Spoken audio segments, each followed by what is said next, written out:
Good day, everyone. Hello. Here we are for another week. In this video, we would like to take you from that beautiful river. Beautiful river. Wasn't a river. Well, it was a river.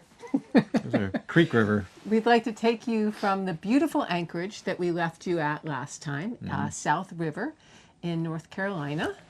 Please be sure to tune into that video, that episode, to see that very pretty anchorage. Yes. And we head down the rest of, or at least the rest of our trip on the ICW towards Beaufort. At least this Nice stretch place. of the ICW, until we get to Beaufort, and we visit a bit in Beaufort. Yeah. See some good wildlife along the way. Horses, dolphins, birds, lots of birds, all sorts of birds. I don't think we filmed a pelican, but there's a lot of pelicans. And we're looking forward to continuing our journey south. As you can tell, we're still pretty cold. Supposedly it's further south, but we're still on the heater and the generator and the whole thing. I guess we're a little later than we had hoped to be. Yeah, just a bit. We'll talk about that later too. Come join us and be sure to click like and subscribe. Absolutely. Leave us a comment. Let us know what you think. Please. Comments are good. Good morning, folks. We have left that beautiful anchorage off the little community of Lukens across from Oriental. Got to enjoy a beautiful sunrise and a whole slew of dolphins.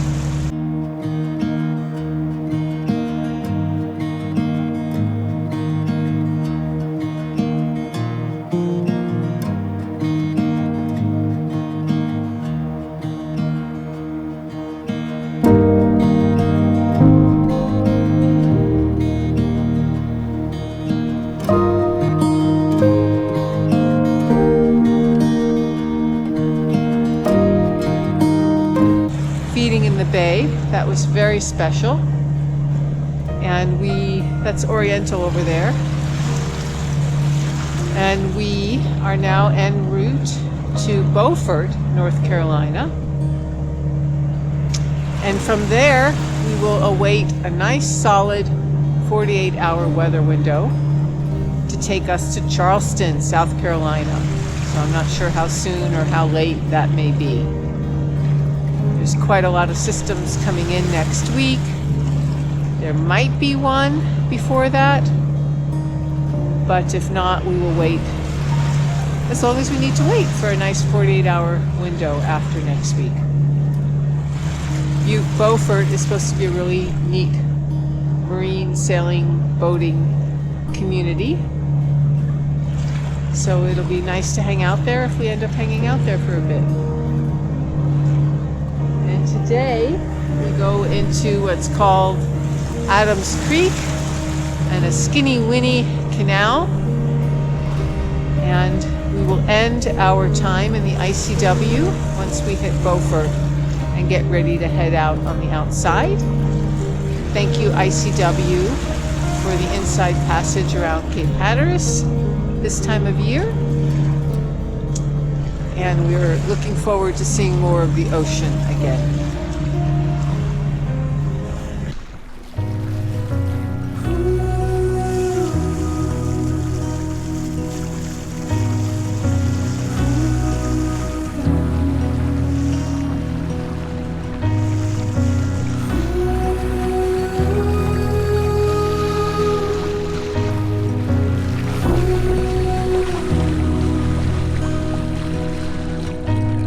Sweet laugh, big heart, smile that could light up the dark. Strong faith, close family, choosing love in the midst of tragedy. When I met you, something changed in me. Better with I'll ever be. 'Cause when you walk into a room, life gets a little sweet. When I look at you, I see a little clearer. Put up a fight, 'cause you're my love, my everything.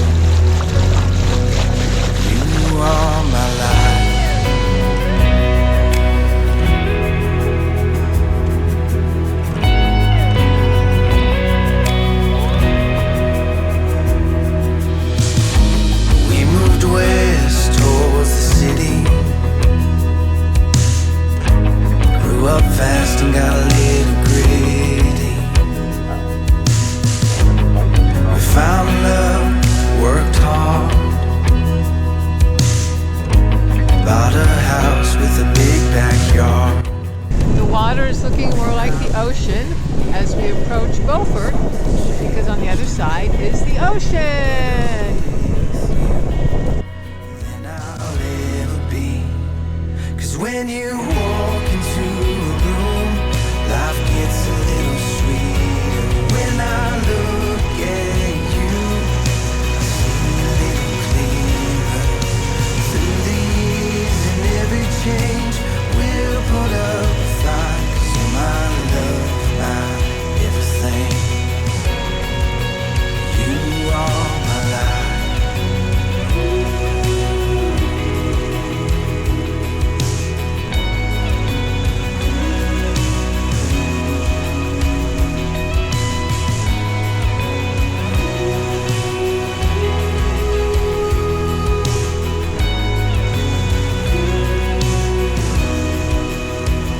'Cause when you walk into a room, life gets a little sweeter. When I look at you, I see a little clearer.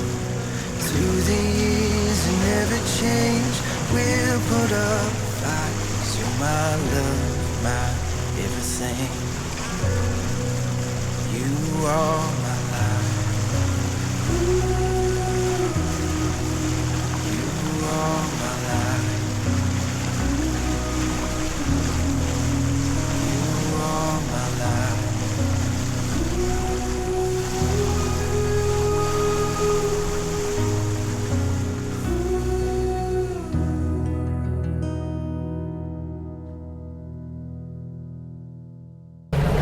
Good morning. Morning, crew. Captain speaking. I wanted to display today what we're operating with. So we have a multitude amount of instruments on board this boat. In the daytime like this, we don't run radar. If it was nighttime, we probably would on the display on the port side. So we have two steering wheels, two consoles, so we have two sets of instruments. So we have our depth instrument and our change pattern. I could also display a whole bunch of stuff on here like wind, oar speed, yada yada yada. So you can see we're not in a great amount of depth at 15.7. We're just at 17. But we're on track. Now over here, you can come here. Sorry. So there, this is Aquamap on our iPad, which is Bluetooth to that little red thing on the deck there. That's our GPS. And then down here in the stupidest place is our other chart.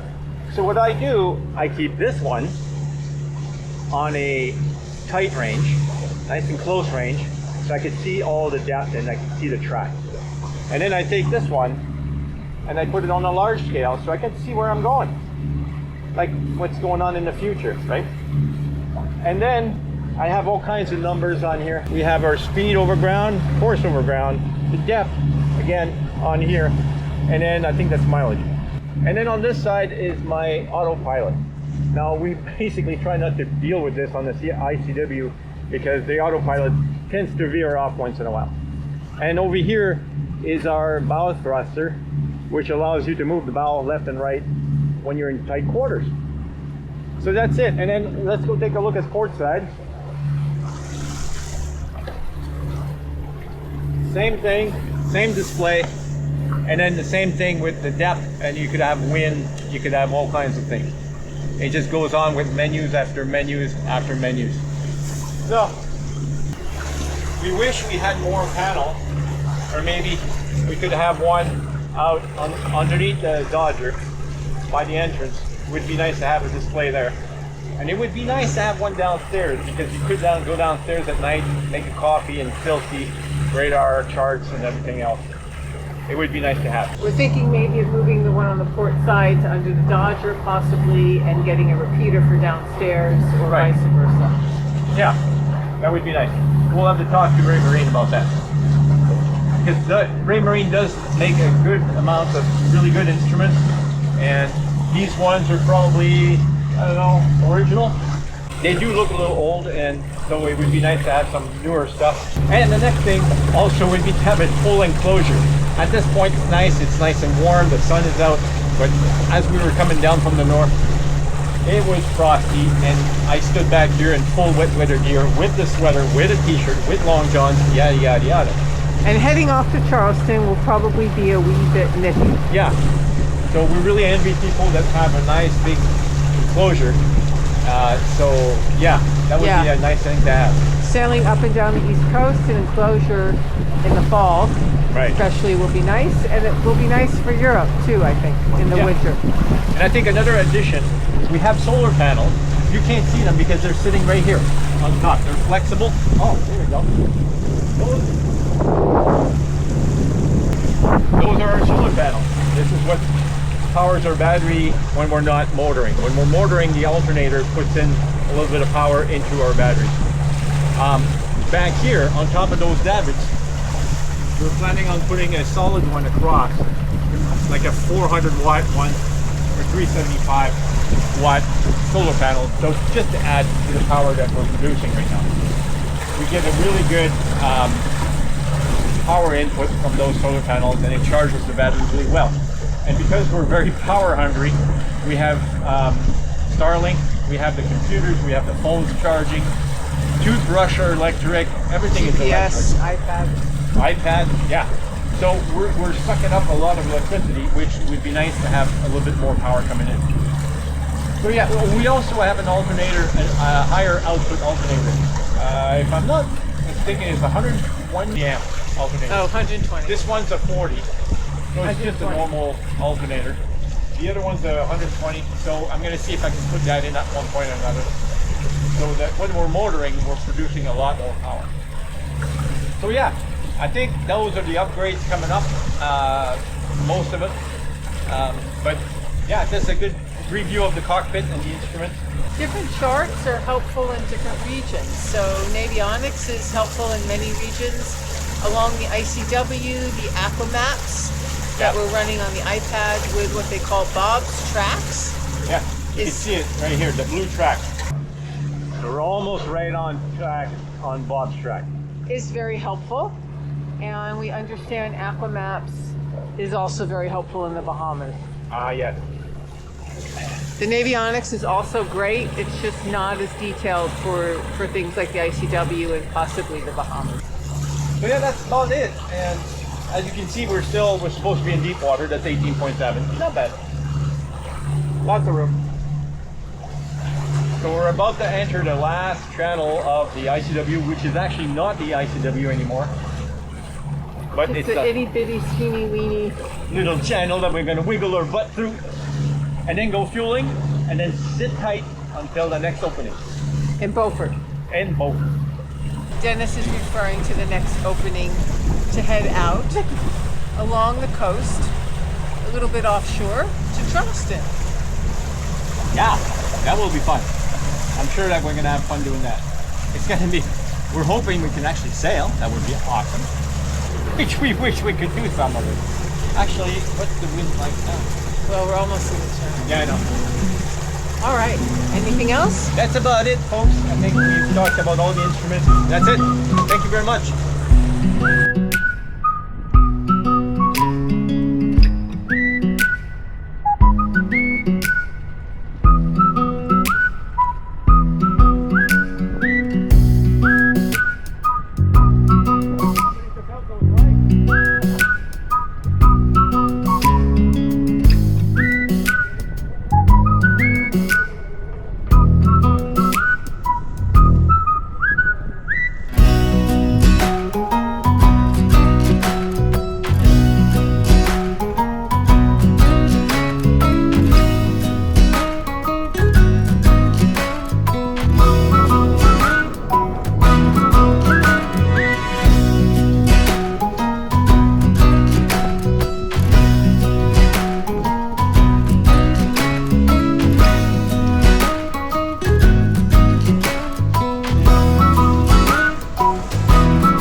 Welcome to Taylor Creek Anchorage in Beaufort, North Carolina, where we will spend Thanksgiving, at least day. May get a weather window this weekend, and we may be here through the next set of weather next week. Cute town. Walter is very happy to hear that his dinghy dock will be right there. Dogs everywhere. Dogs everywhere, boats everywhere, people everywhere, holiday weekend. so he'll get a lot of good training. Cute town. Busy anchorage of what's to come, heading south. So one of the things we'd like to talk with you about in this video is our decision making as to what we are going to do leaving Beaufort. We were debating, do we continue along on the ICW or do we go offshore for a jaunt? A jaunt. A joint? We're just going to go out there, a joint. No. Do we continue along on the ICW or do we go offshore for a jaunt? So let's backtrack a little bit. Sure. And talk about what we see as some of the advantages and disadvantages of the ICW versus offshore and or coastal cruising on the outside of the mid-Atlantic and southeast Atlantic coast. Mm-hmm. So for the ICW, the advantages were it allows us to do some passage making, make some tracks when you're going around points like Cape Hatteras that can be pretty gnarly, especially this time of year. And if the weather isn't so great, if the wind and waves and ocean swell are quite kicked up, it allows you to do passage making and make some tracks without being in very, very strong winds and big ocean swells. And we were trying to, especially with all the animals on board, not do some of the more gnarly stretches like around Cape Hatteras. Right. So that's a definite advantage. Another advantage is you can stop at night, drop the pick, and get a good night's sleep. The pick meaning the anchor. Right. And also, it's a really interesting scenery. North Carolina has been beautiful, meandering along these rivers and the sounds and the canals. It's been quite beautiful scenery. Yes. Some of the disadvantages are it is lots and lots, and then some more motoring. Yes, basically all. Yeah, I mean, you can I think sail. we had 1 day of sailing. Yeah, you can sail some of the sounds, but it's mostly motoring down the rivers and the canals. So you don't really get to sail a whole lot. And there's also a need for constant vigilance at the wheel. You're dealing with shoaling, you're dealing with other boats around you, you're dealing with very, very shallow depths, you're dealing with making sure you're exactly where you need to be within these canals and rivers, and some of which were quite narrow. So you have to constantly be watching at the wheel. And that really fell on you. Well, we're talking about 10 feet. You only have 10 feet on each side to go wrong. So you can't really take your eyes off the wheel, off the road, or the water, so that you don't go into the mud. And then so we just kind of went from basically 7 o'clock in the morning to about 5 o'clock, 4 o'clock, 5 o'clock at night. Yeah, so it's very intense in that way. It's taxing. Yeah. So while it's less intense in terms of weather and seas, it's really intense in terms of navigating Correct. the ICW itself. So And then for coastal cruising along the outside of the coast Right. and offshore, do you want to share a little bit on the advantages and disadvantages? yeah, advantages of going offshore is that it's faster. It's a straight line, not straight line, but straighter than the ICW, which is zigzagging pattern alpha. There's more sailing. It's not all sailing because you have a deadline basically to get back into a port. And you're wondering, why do you have a deadline? We'll go into that a little bit more. Later. Yes. So rivers are beautiful, but I think we really love being out on the ocean. So you Yeah. get to be sailing out on the ocean. Water's better. The air is better. I mean, when you're close to the bigger town, it's quite polluted. So it's nice to be out in the ocean. It's very fresh and enjoyable. We can use the autopilot, which on the ICW we can't. The autopilot may veer off, or you might not have the points in the right directions. Basically, out in the ocean, you could set your points miles ahead and then put the autopilot on and go about your business during the day, have a coffee, relax. You still have to have your eyes out on the road to look for ships and so on and so forth, but it's not as intense like having your eyes on the road constantly. Disadvantages. There's a in and out of the inlets, and that's basically what we were talking about. It's quite, you have to time it with ebbs and flood. because the current coming out could cause quite the havoc with the weather and the waves. So this, if I may interject, Yes. this takes us to something that I would really like to put out there that I wish I had known and understood, or I think we wish we would had have. understood more. Yes. Maybe we didn't have a chance as much before we got the boat because we were doing so many things to do a lot more detailed research on the East Coast. I thought we did some, Yeah. but something that we really weren't aware of. I guess it's experience. Part of its experience, but as I was researching sailing down the East Coast of the U.S., I really didn't see this come up a lot. And something that is a really critical feature of sailing on the East Coast, Mid-Atlantic and the Southeast Atlantic coast of the U.S., is the entire thing is one big, long sandbar. Which, I mean, explain for sandbar people, the people that don't Go understand ahead, you sandbar. explain sandbar. I mean, it's a river mouth, basically. And then what happens with the river, it's fresh water, and it drags out the sand, which makes it shallow. And it moves, it's basically almost alive. It moves, the shallows move with time. And depending on the currents and the flow of water, you'll have a shallow water over here one year, and then the next month it'll be shallow over there, depending on where Mother Nature decides to put the sand down. So this takes us back to one of the disadvantages about doing coastal cruising or, coastal cruising on the outside legs to get down the coast is every time you go in and out.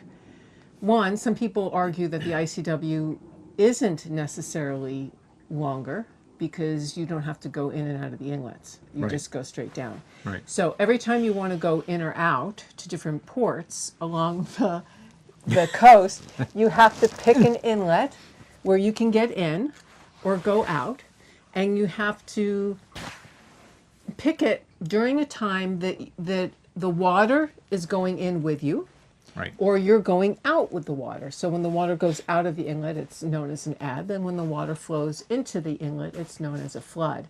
So you have to make sure that you're in sync with which way the currents and the water is flowing. Right. And Or so else you that's- could be fighting it. Or else you could be All right. fighting. We're going to talk a little bit about what happens when you fight Don't mind it. the tail. So when you go in, you need it to flood, and when you go out, you need it to ebb or go out with you. And so you need to time it. And this goes back to what we were saying are one of the disadvantages of doing the offshore or coastal cruising legs along the coast.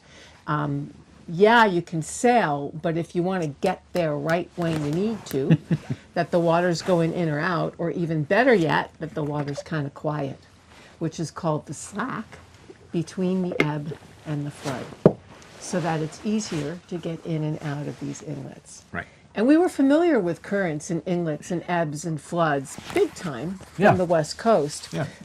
But we didn't know that the entire Mid-Atlantic and Southeast is one big Sandbar. sandbar.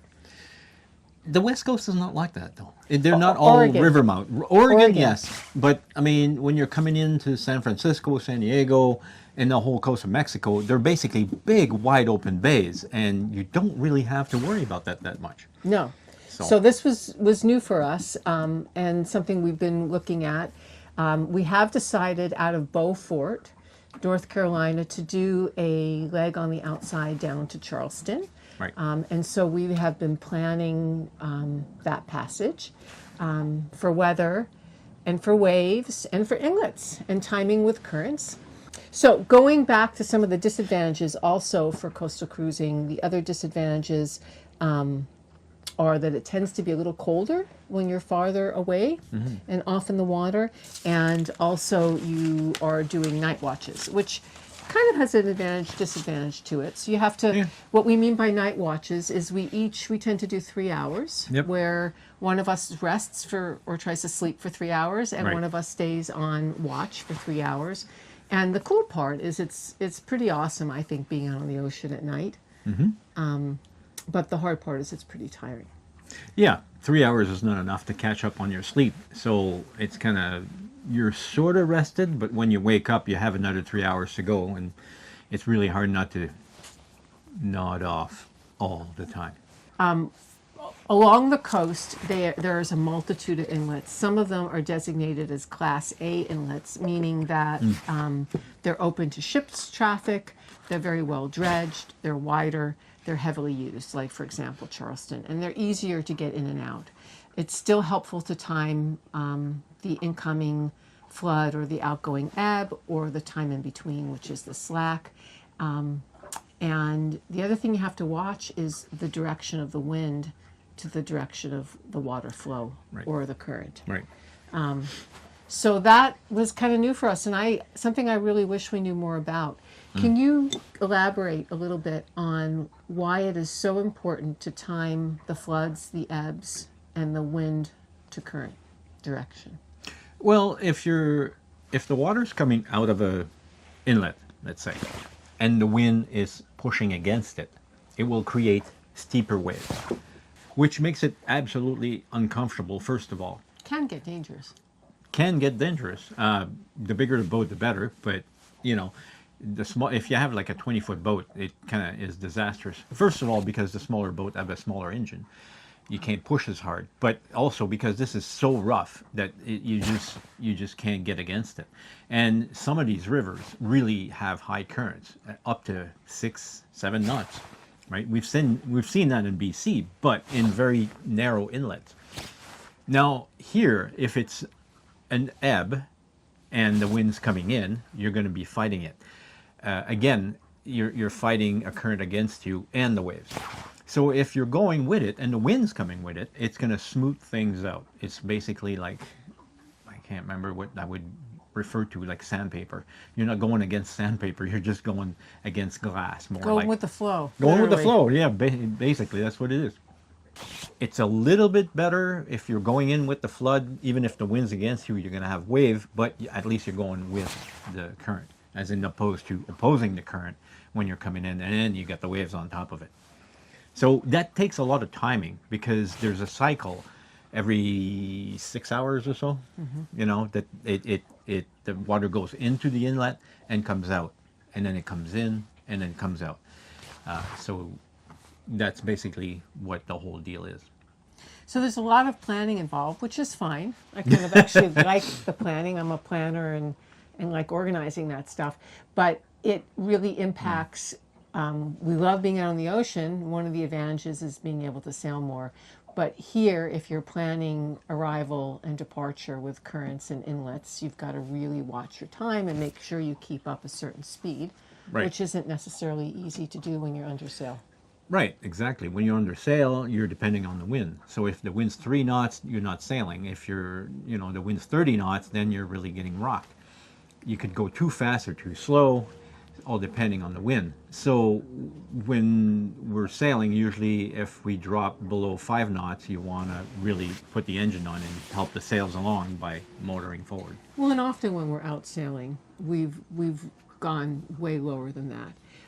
But here, when we're talking, we've gone way lower than that, meaning in terms of our speed. So, we've meandered along at 2-3 knots and enjoyed the sail and just taken our time, and you get there when you get there. When you don't need to be somewhere. When you don't need to be somewhere. But here, and usually we never used to try to have be it somewhere. where we had to be somewhere. But Yeah. here you've got to really time going in the inlets. So it impacts your whole sail plan. That used to be our thing. Never have a schedule, right? Because if you have a schedule, you're forced to go somewhere at a certain time. That's more related to departure time, because if you have to be somewhere, you have to be somewhere, so you have to go. But now you have to try to time your arrival, which is more important, and it's kind of a little tricky. And kind of impacts, I think, the sailing experience to some extent. Yeah. Because you're not just, we'll just sail. Just mellow out. Till we absolutely can't sail anymore. Exactly. But disadvantages and advantages to everything. It's just that's something that I really wasn't aware of the East Coast. Yeah. So for those of you that are new to the East Coast, Future sailors. like us, or new to sailing and are on the East Coast, it's something to really be aware of. Absolutely. Yeah. Keep your eyes open. So from Beaufort, we have decided to take an offshore or coastal cruising offshore passage down to Charleston. And we'll share more with you after this video on that experience. Correct. So come watch the rest of today's video. Absolutely.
I hope you enjoyed it.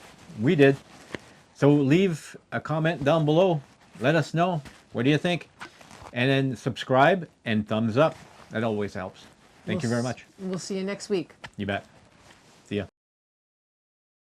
Right. So every time you want to go in or out to different ports along the coast, you have to pick an inlet where you can get in or go.